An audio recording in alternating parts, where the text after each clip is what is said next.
6 de la mañana con 34, gracias mi estimada Estefi. A esta hora de la mañana le decimos muy buenos días, gracias por la deferencia para con este medio al doctor Francisco Paredes, quien es experto en Derecho Internacional, Inversiones, Arbitraje, Disputas, Propiedad Intelectual, ha representado a firmas en Francia y en Estados Unidos. El tema que nos concierne, buenos días, doctor. La Corte Interamericana de Derechos Humanos dio trámite a la petición de recurso de revisión en el caso de David Piña.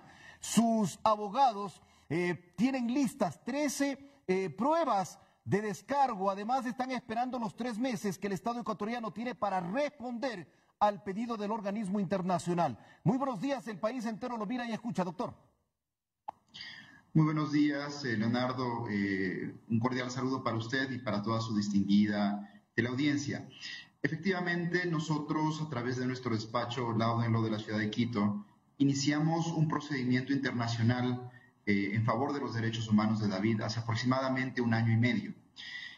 Este proceso tenía 2 vertientes, una vertiente hacia una solicitud de medidas cautelares que todavía está en procedimiento y una solicitud de fondo en la que nosotros solicitamos que a través de esta petición se respeten y se reconozcan derechos vulnerados, derechos humanos vulnerados de David Piña por parte del Estado ecuatoriano.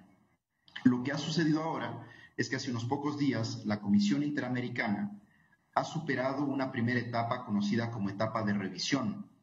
Es para nosotros una gran alegría que esto haya sucedido, porque cuando uno mira las estadísticas, aproximadamente entre el 2019 y el 2020, aproximadamente unas 5.500 causas fueron solicitadas, de las cuales no más de 340 fueron admitidas y pasaron este primer filtro.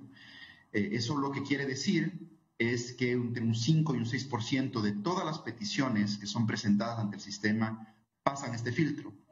Esto es una primera victoria para David, para su defensa, encaminada al reconocimiento de sus derechos humanos, porque en nuestra opinión se han vulnerado una serie de derechos humanos desde el Estado, desde Fiscalía, desde el Ministerio en ese entonces desde el Ministerio del Interior, y se lo prejuzgó a David. Y ahora también a través del equipo local de litigio se ha conseguido que la Corte Constitucional reconozca el derecho de David a una etapa de revisión local de este procedimiento. Eso le puedo comentar, estimado Leonardo. La Corte Constitucional también ha delegado ya a un organismo, a un nuevo grupo de jueces para que revisen el caso.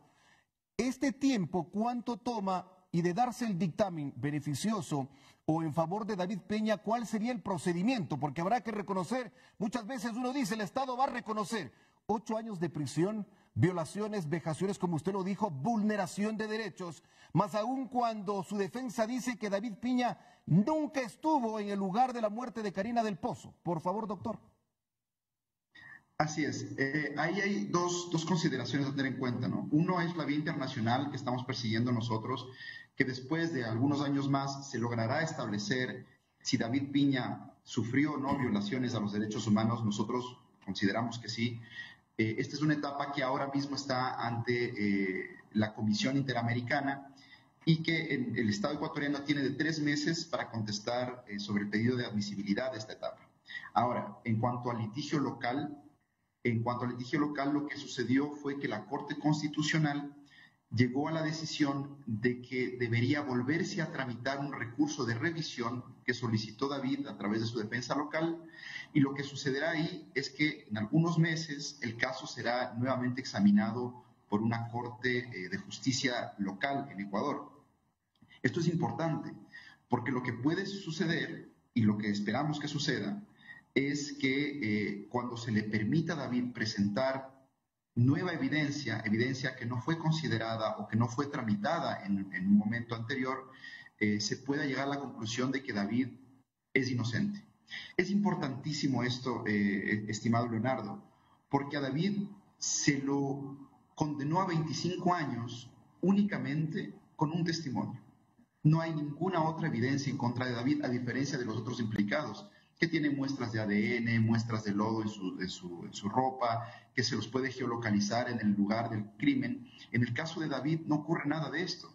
Y por eso nosotros hemos mantenido la defensa internacional de David, porque ya hay precedentes de la propia Corte Interamericana de Derechos Humanos, que establece, por ejemplo, en el caso Agapito Ruano, que no se puede juzgar a una persona únicamente con base en un testimonio, mucho menos cuando este es un testimonio criteriado, es decir, de una persona que tiene interés en la causa. Y por eso, por ejemplo, el Estado de El Salvador ha sido duramente sancionado por la Corte.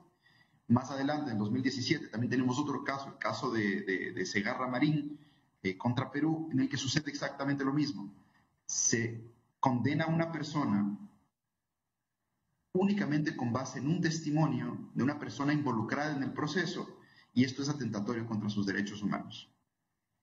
Doctor, para finalizar, ojalá pues la ley y ojalá también pues la verdad salga a flote y a la luz, más aún cuando están personas que lastimosamente muchas veces, como en este caso, el de David Piña, podría demostrarse, según lo que usted ha dicho también, la Corte Constitucional local y también los organismos internacionales, pues lleguen a un fallo. Ojalá pues la luz, como lo decimos, brille. ¿Cuál es el mensaje final? Sobre todo en estos casos, de darse que se marque un hito también en la historia por el tema de cómo se llevó el juicio, de cómo se hizo mediático el tema y cómo lastimosamente hoy por hoy, al parecer, un inocente pagó una pena ya de 8 años, de 25 que supuestamente tiene que cumplir.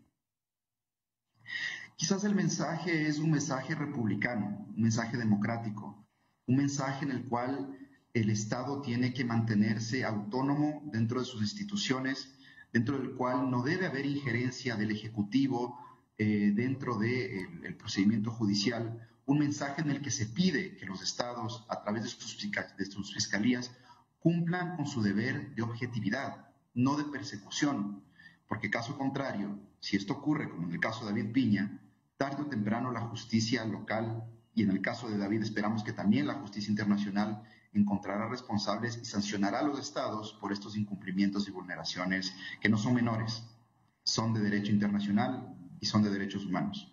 6 de la mañana con 41 minutos. Gracias le decimos al doctor Francisco Paredes, quien es experto en derechos internacionales, clarificándonos también el panorama respecto al caso de David Piña. 8 años de prisión, lastimosamente, pues allí hay que seguir con el proceso, con los procesos internacionales, con los locales, y ojalá la luz brille, sobre todo la luz de la verdad. No toque su control, nos vamos a una pausa comercial, somos Gama Noticias Matinal, se viene tomándole el pulso a la ciudad. Gama Noticias Matinal.